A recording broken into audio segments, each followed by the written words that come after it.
예, 여러분 안녕하세요. 자, 오늘은 습과 3 11번째 시간으로 습과 휴양이라는 부분에 대해서 강의를 하도록 하겠습니다. 자, 11강입니다. 습과 휴양입니다.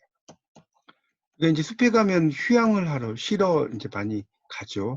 특히 이제 뭐 자연 휴양림이라든가 이런 데 많이 가게 됩니다. 그래서 그러니까 그게 일종의 휴양이라는 게 뭐 영어로 말하면 레크레이션이죠. 오락 이런 뜻이지만 이건 다시 보면 리크리에이션도 되는 거죠. 재창조의 기능이 되는 겁니다. 그래서 이런 숲과 숲에서 휴양을 하러 가면서 인간은 마음의 위안이라든가 이런 걸 많이 얻게 되죠. 자, 349쪽의 그 세 번째 단락의 첫째 줄을 보면 야외 휴양 자원 조사위원회에서는 신체적인 혹은 정서적 안녕, 즐거움을 목적으로 한다. 이런 말 나오죠. 그리고 뭐 더글러스는 건축물로 제한되지 않은 장소에서 이루어지는 휴양을 야외 휴양이라고 한다. 이렇게 나오기도 하고요. 또 일본의 임야청 같은 데는 경관이 아름답고 보건 휴양에 적합한 숲중에 자연 탐승, 그 명승지를 잘 관찰한다는 뜻이겠죠. 등산, 하이킹 등을 즐기는 곳. 또 우리나라의 이제 산림문화 휴양에 관한 법률에서는 국민의 정서, 함양, 보건 휴양, 산림 교육을 위해서 조성한 산림을 말한다 이렇게 나오고 있습니다. 자, 350쪽에 가보면 자, 두 번째 단락. 그래서 이제 이런 그 자연 휴양림이라고 하는 것이 그런 뭡니까? 거기 이제 두 번째 단락 있죠? 거기 두 번째 단락 네 줄은 좀 네모 좀 쳐놓으세요. 이러한부터 의미한다까지. 그래서 이러한 맥락에서 볼 때 구체적이고 현실적인 개념으로 자연휴양림은 자연 생태계를 유지 보존하면서 임산물과 공공지의 생산적 기능을 수행하는 공간으로서 질서 있게 개발하여 국민의 보건휴양, 정서함양, 산림 소유, 지역 주민의 소득 향상, 산림 교육의 장으로 활용되는 산림을 의미한다 이렇게 나오고 있습니다. 자, 351쪽을 보시면 야외 휴양적 역할이라고 하는 게 나와요. 351쪽입니다.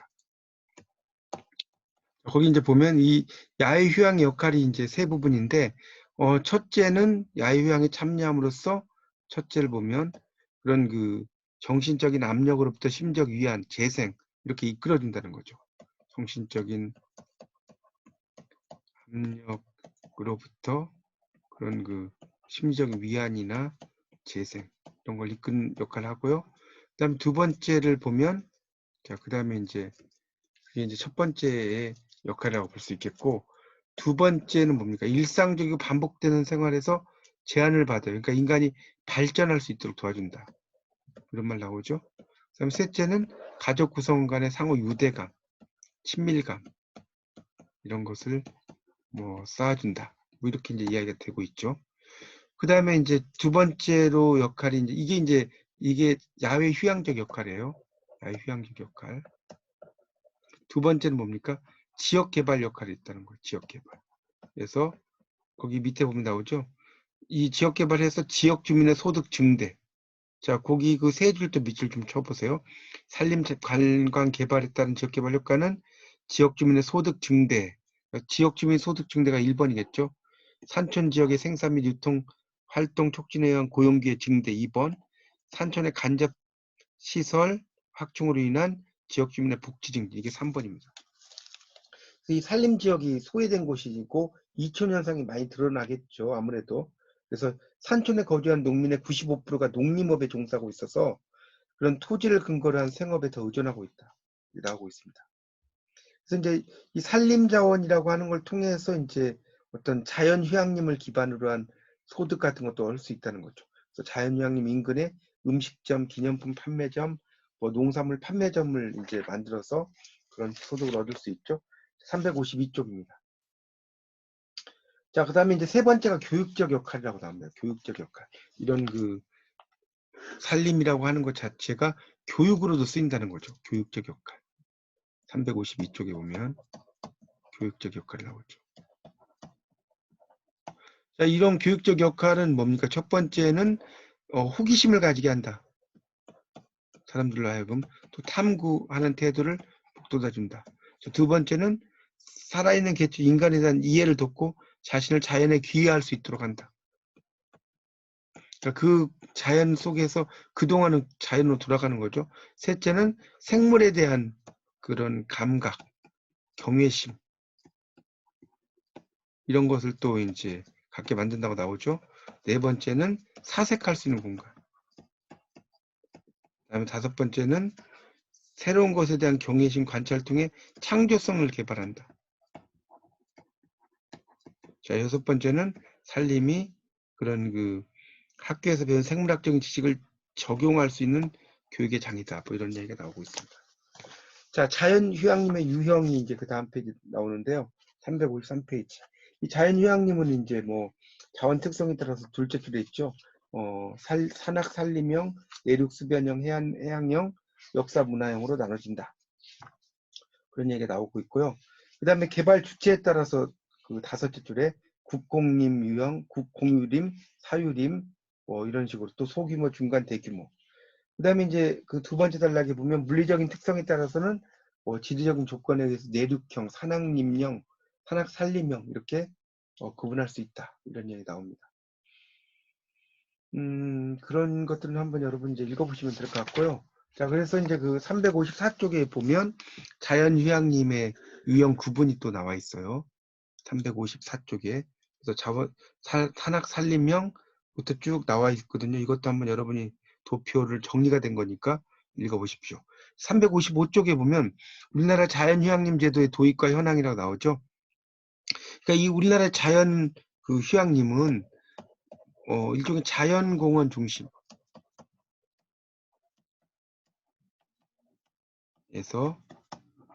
다양한 휴양 수요. 자, 이런 것들에 대한 다양한 휴양 수요 충족 해소시키죠. 해소를 위한 그런 그 새로운 공간을 모색한다. 이게 중요한 특징이라고 볼 수 있습니다. 그래서 이제 그 두 번째 단락에 보면 산림청에서는 1988년에 산지자원화 10개년 계획을 수립을 하면서 야외 휴양 장소로 효과가 높은 자연휴양림 조성을 계획했다. 이런 말 나오죠. 그래서 이제 그런 그 3개소를 자연휴양림으로 지정을 했다는 이야기가 쭉 또 나오고 있습니다. 그 다음에 이제 356쪽으로 가면 자연휴양림의 지정시설 여기를 보겠습니다. 그래서 이 자연휴양림은 거기 세 번째 줄에 보면 경관이 수혜하거나 국민이 쉽게 이용할 수 있는 지역에 위치해 있다는 거예요. 세 번째 줄이죠. 경관이 수혜하거나 또 이제 국민이 이용할 수 있는 지역에 위치해 있다. 그리고 이제 보통 30헥타르 이상의 산림이라고 나오죠. 그리고 이제 자기 스스로 할 경우에는 그 20헥타르를 이야기합니다. 그렇게 이제 볼 수 있겠고요. 그 다음에 이제 자연휴양림의 지정 그 기준이 357쪽에 도표로 나와요. 자, 여기서는 다른 것보다도 여러분 중요한 것은 그 1번의 경관, 그다음에 2번의 위치, 3번의 면적, 4번의 수계. 물과 관련된 곳이라는 거죠. 이 수계라는 것은. 자, 이 부분을 좀 특히 알아두시는 게 좋겠습니다.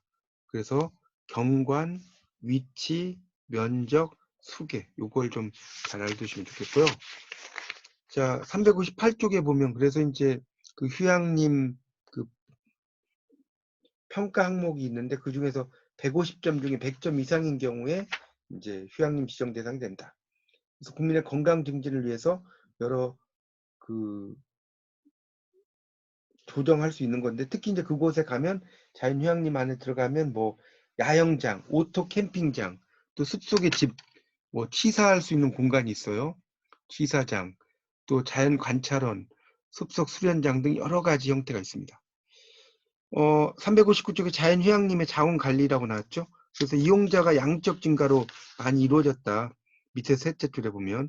그리고 이제 안전에 대한 문제점들도 좀 발생하고 있고요.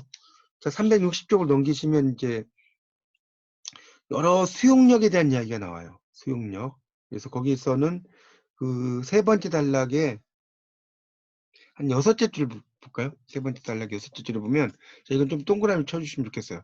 환경 수용력이라는 말이 있을 거예요. 그래서 환경 수용력은 뭐냐? 그 옆에 밑줄 치세요. 자연이 스스로 정화하여 일정 수준의 질적 수준을 유지하며 자원을 재생할 수 있는 능력. 이걸 이제 환경 수용력이라고 하고요. 그 다음 단락에 보면 또 생태적 수용력, 그 첫째 줄에 밑줄 치세요. 동그라미 하고 생태계에 미치는 영향력을 강조하는 것으로 동식물, 토양, 대기질 등의 생태적 자원이 인간의 활동과 휴양 이용으로 인한 훼손을 회복하는 능력이 한계다. 뭐 이런 말 나오죠. 자, 그래서 이제 이런 그 생태적 수용력이라는 것은 일종의 그 생태계에다 미치는 영향력이라고 나왔죠. 그래서 이제 그것으로부터 회복하려는 능력이다라고 볼 수 있고요. 자, 그 옆에 사회 심리적 수용력 동그라미. 그래서 방문객이 행동하는데 정신적, 육체적으로 필요한 공간의 양이다. 자, 이게 사회 심리적 수용력이고요. 그 다음에 두 줄 내려가면 물리적 수용력이란 말이 있어요. 공간에 중점을 둔 수용력이다. 그러니까 공간에 둔 중점을 둔 수용력은 이런 거죠. 100명이 만약에 왔을 때 이용할 화장실이라든가 뭐 잠잘 수 있는 공간이라든가 그런 것들을 이제 잘 따져보는 거죠. 자, 그리고 361쪽에 보면 휴식연제라는 게 두 번째 단락 첫째 줄에 휴식연제라는 게 있어요. 그러니까 이거는 그 휴양림의 보호 및 거기 옆에도 밑줄 좀 쳐놓으세요. 보호 및 이용자의 안전을 위해서 국유 또는 공유 자연휴양림의 전부, 일부에 대해서 출입을 제한하는 거죠. 그러니까 계속해서 사람이 가면 나무도 쉴 시간이 없다는 거죠. 그러니까 어느 일정 정도의 시간을 쉬게 만든다고 볼 수 있습니다. 자, 그 다음에 이제 수목원과 식물원 정원에 대한 이야기가 있는데요. 자, 이거는 362쪽을 보세요. 362쪽에 그 도표가 나올 거예요. 자, 이거 별표를 꼭 쳐놓으세요. 362쪽에 표 11-5. 자, 그거 아주 중요합니다. 별표. 362쪽.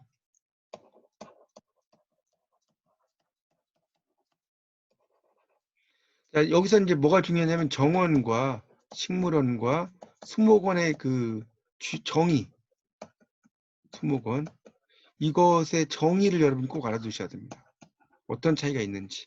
그래서 이 정원 같은 경우는 특히 이제 인공 요소를 활용했다. 자연 요소와 그리고 그 자연 요소와 인공 요소 밑줄 치세요. 휴식 공간. 그다음 식물원 같은 경우는 과학적 연구, 보존, 전시, 교육의 목적 밑줄 치고 수목원은 수목을 중심으로 수목 유전 자원을 수집, 증식 동그라미 치세요. 밑줄 치시면서 보존, 관리 및 전시. 자, 요걸 좀 알아두십시오. 그래서 어떤 게 정원이고 어떤 게 식물원이고 어떤 게 수목원인지 알아두시고요. 수목원 식물원은 이제 363쪽에 나오는데 이 수목원 식물원은 식물자원의 수집, 전시, 연구, 교육에 중점을 두었다라는 이야기가 나오고 있어요. 그래서 이제 364쪽에 보면 수목원의 기능에서 쭉 나오죠. 수집이 뭐고 전시. 수집은 잘 모으는 거죠. 새집을. 그다음에 전시하는 거 나오죠. 그러니까 이건 뭐 영어로 부분을 읽어도 좀 쉽죠. 그러니까 수집은 콜렉션이라고 나왔죠. 모으는 거. 364쪽을 지금 보고 있습니다. 그 다음에 디스플레이 전시죠. 드러내는 것. 그 다음에 리서치 연구죠. 식물에 대해서 연구를 하겠죠. 동물에 대해서. 그 다음에 에듀케이션 교육이죠. 자연 교육의 장소. 그 다음에 컨설베이션 보존이죠. 멸종위기라든가 이런 거 보존하죠. 그 다음에 휴양 기능이 있고 그 다음 네트워크라고 나왔죠. 네트워크. 여러 망이죠. 자, 365쪽의 첫째 줄에 보면 국립수목원의 경우는 50헥타르 이상. 그 다음에 공립수목원은 10헥타르, 학교수목원은 2헥타르. 자, 거기 밑줄 치세요. 이거 중요합니다. 365쪽에 나오는 첫 번째 줄 끝에부터 세 번째 줄까지 발표. 그래서 이제 그 여기서 헥타르를 잘 보세요. 50헥타르, 10헥타르, 2헥타르. 일본의 경우에는 이제 20헥타르 이상이고 전문 식물원 0.3헥타르, 전시되는 식물의 수는 종합식물원 1,500종, 전문 식물원 500종 이상으로 정하고 있다. 자, 그 다음에 그 밑에 도표에서 11-7에 증식 및 재배시설, 거기 국공립수목원을 보면 관수시설이 설치된 300제곱미터 이상의 묘포장, 여기다 밑줄 쳐놓으세요. 자, 여기는 300제곱미터다. 그것도 좀 알아주세요. 자, 366쪽에 보면 국가정원이 나와요. 366쪽을 보십시오. 그래서 거기에는 이제 정원이라는 것은 첫째 줄에 건강, 레크레이션, 취미, 가드닝. 가드닝이라는 것은 일종의 정원 그 조경 같은 걸 말하는 겁니다. 이런 그 기능이 있고요. 개인 정원부터 공공성을 지닌 공원 같은 퍼블릭 가든, 공적인 정원이라는 거죠. 이렇게 다양하다. 그 다음에 이제 세 번째 단락에 보면 법률적으로 나오죠. 거기 밑줄 주세요. 식물, 토석, 시설물 등을 전시하거나 재배, 가꾸기 등 통해서 지속적 관리가 이루어지는 공간. 자, 거기다 밑줄 쳐놓으세요. 자, 그 다음에 이제 국가 정원의 지정 요건은 정원 총면적 30헥타르. 이것도 좀 알아두세요. 국가 정원 지정 요건이죠. 30헥타르 이상이다. 자, 367쪽에 습치유입니다. 자, 치유라는 것은 약간 예방, 치료와 뭐가 다르냐면, 치유는 약간 예방의학적인 특징이 있어서 미리 이제 이런 병이 나지 않게 한다는 뜻이에요. 그래서 두 번째 단락에 보면 밑줄 치세요. 습치유는 산림유양, 산림휴양 등과 유사한 용어로 휴식 기능과 요양 기능을 포함하고 있다. 그 다음에 그 옆에 다양한 요소를 활용해서 인체 면역력을 높이고 건강을 증진시킨다. 이것도 알아두십시오. 그래서 결국은 다시 정리하면 습치유는 그 밑에 있는 건 형광펜을 밑줄 치세요. 숲이 지닌 식물, 물, 기후, 지형, 소리, 향기, 경관 등 다양한 환경 인자를 활용해서 신체의 건강을 증진시키기 위한 활동이다. 자, 그런 걸 알아두시면 좋겠고요. 그래서 이제 그곳에서 이제 산림욕을 하는 거죠. 그래서 습치 효과가 이제 368쪽에 나오죠. 습치 효과, 신체적 효과 제일 밑에. 그러니까 이게 이제 안정 효과와 면역 개선 효과라고 나오죠. 그 368쪽에 밑에 보면 신체적으로 그렇다는 거예요. 신체적으로 안정도 되고 또 면역이 개선도 된다. 자, 369쪽을 펴보세요. 거기 보면 그래서 이제 그 이 심신을 안정시킨다는 거죠. 그리고 면역이 개선된다. 뭐 여러 가지로 이제 그 혈액 속에 NK, 내추럴 킬러 셀이라고 나왔죠. 그래서 이제 내추럴 킬러 셀이 자연 살해 세포라고 해서 그 골순에서 만들어진 암세포를 파괴하는 역할을 한다는 거예요. 그걸 이제 그걸 줄여가지고 NK 세포라고 이야기하는 겁니다. 그래서 내추럴 킬러 셀이다. 그리고 자연 살해 세포.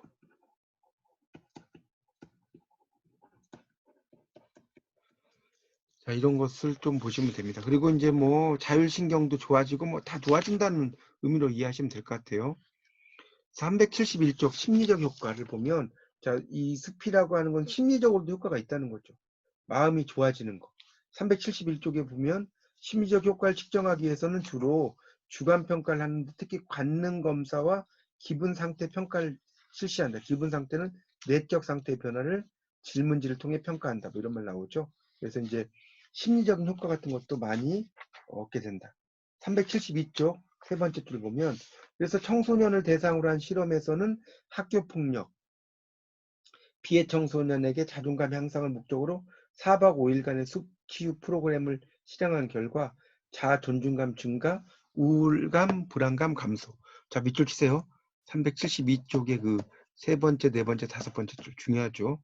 자, 습치료에 이제 요소가 있어요. 생물적인 요소. 그다음에 오감, 다섯 개의 감각이죠. 사회적 요소. 이해와 배려, 동반자 유형, 대화의 기회도 하죠. 그다음에 지형 운동 이런 것도 있고요. 명상도 할 수 있고 뭐 기후 물질, 피톤치드, 산소 이런 말 나오죠. 심리적인 요소는 명상, 기회, 자기 성찰의 기회. 자, 피톤치드가 이제 373쪽에 나오는데 이게 원래 러시아어로 이제 피톤치드의 피톤이 식물이란 뜻이고 그다음에 이제 사이드가 이제 원래 죽이다는 뜻이에요. 키예요. 그래서 이제 거기 세 번째 줄부터 이것도 밑줄 치세요. 식물이 자라나는 과정에서 상처 부위에 침입하는 박테리아로부터 자신을 보호하기 위해 발산하는 방향물질은 테르펜의 일종이다. 이게 피톤치드입니다. 그래서 이 피톤치드는 식물이 그 분비 또는 발산을 해서 다른 생물에 영향을 주는 물질을 이야기한다고 할 수가 있습니다. 그래서 이제 이 피톤치드는 특히 소나무라든가 이런 곳이 있는 곳에서 산의 중심부에서 이렇게 그 많이 받는 게 좋죠. 그래서 이제 산림욕에서 이제 많이 나오는 게 이제 바로 바로 피톤치드와 관련이 있는 겁니다. 뭐 그런 내용이니까 읽어보시고요. 자, 374쪽에 보면 이제 피톤치드 효과가 있죠. 도표에. 쾌적감, 피톤치드가 있으면 쾌적감을 느낀다. 자율신경을 안정시켜서. 소치, 탈취죠. 냄새 같은 걸 다 제거해 준다는 거죠. 그다음에 항균 방충이죠. 균을 없애고 벌레를 막아준다는 겁니다. 자, 그 다음에 이제 테르펜 물질이라고 하는 게 이 374쪽에 나와요. 그래서 이제 이 산림욕을 하는데 테르펜이라는 게 이제 인체에 흡수되면 신체를 활성화하고 방향 물질, 살균 작용을 이렇게 하게 된다는 겁니다. 그러니까 이 방향 물질 중 가장 많은 종류가 바로 이 여기 나오는 이제 테르펜계라는 거. 테르펜. 이게 일종의 방향 물질이라고 나오죠. 그렇게 볼 수가 있겠습니다. 뭐 그 정도로 여기 넘어가도 될 것 같습니다. 그 다음에 지형과 기후 376쪽에 그래서 이제 지형과 기후를 보면 376쪽을 펴보십시오. 거기 이제 보면 대기의 물리적 화학적 기능을 이용해서 환자에게 처방한다. 환자가 부담되는 지역의 환경을 벗어나서 자연환경에 순응하도록 유도한다. 이런 말 나오죠. 그래서 이제 거기 그 밑에 보면 첫째, 둘째, 셋째, 넷째, 다섯째 나와요. 지형과 기후에 보면 자극과 보호가 특징이다. 첫째가 뭐라고 나와요? 힘심 부담의 저감 작용이다.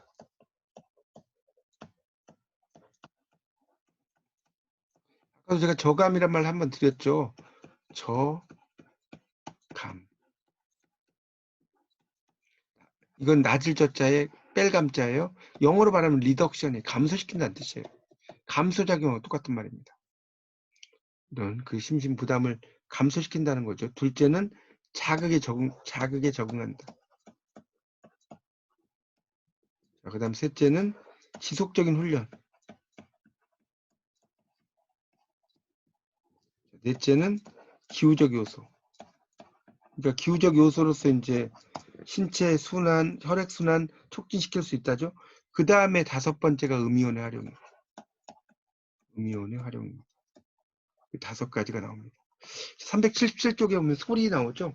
그래서 청각이라는 것은 가장 먼저 반응하는 감각기관이다 이렇게 나왔죠. 그래서 이제 이 청각이 또 중요하죠. 그 다음에 이제 숲에서 나는 소리가 뇌파에 미치는 영향도 이제 많이 분석을 했다. 그리고 마지막 줄에 보면 세타파가 차지하는 비율이 높다. 그래서 이제 이 숲에서 나는 소리 이런 것들이 이제 인간에게 도움이 되는 그런 것들이 중요하다는 거죠. 그러니까 이 세타파라는 것은 신체적 이완, 수면 상태에서 발생하는 거거든요. 이 세타파가 이제 많이 차지하게 된다는 거고요. 그리고 이제 경관, 이 숲이라고 하는 것을 통해서 이제 아주 계절마다 달라지잖아요. 뭐 특히 이제 잎이라든가 꽃이라든가 또는 뭐 열매 뭐 이런 것들이 달라지기 때문에 이런 것을 이제 알 수 있다는 거죠. 379쪽으로 넘어가면요. 향기. 우리가 이제 아로마 세러피라고 하는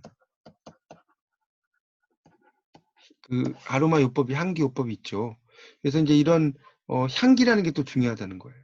그래서 이제 그런 곳에서 그 식물에서 추출한 호르몬, 거기 두 번째 단락이 나오죠. 정유의 특징은 식물에서 추출한 호르몬의 성분으로 사람에게도 호르몬이 필수 불가결하듯이 식물도 중요하다. 뭐 이런 얘기 나옵니다. 그런 향기 뭐 이런 이야기 넘어가고요. 380쪽에 치유의 숲이라는 게 나오죠.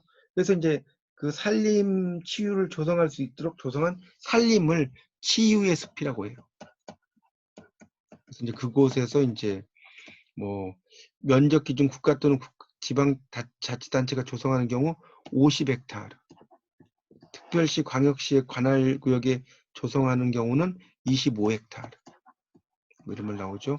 그래서 이제 그곳에서 이제 어떤 산림치유 시설들이 이제 있고 그곳에서 이제 특히 이제 명상도 할 수 있고요, 일광욕도 하고요, 풍욕 바람으로 목욕한다 해서 풍욕이란 말 쓰죠. 명상도 하죠. 그다음에 일광욕도 하죠. 또 치유의 숲 뭐 여러 가지가 있죠.